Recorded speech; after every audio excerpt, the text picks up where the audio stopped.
كتبته كان اسمه عمر، دفنته بايديك. ايه.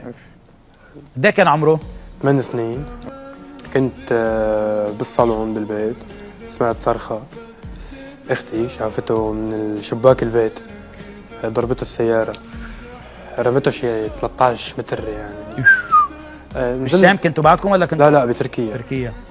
ركضت لعنده حافي ووصلت لعنده، كان بعده مفتح عيونه، أخذوا ومات لاجئ واندفن بتربة لاجئين.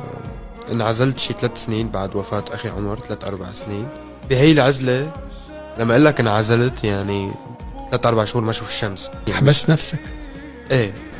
لكن صريح ما عم بقدر اشفى بموتك، أنا جريح من ذكريات كل ليل قبيح. أخي نفسك ملاحقني بكل مكان، وبمخيلتي عيونك بكل وقت وزمان.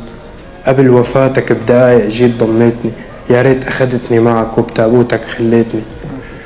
صرخ فيي أبي اهدى وما تحسس أمك، رجال أنت ولازم تتحمل همك.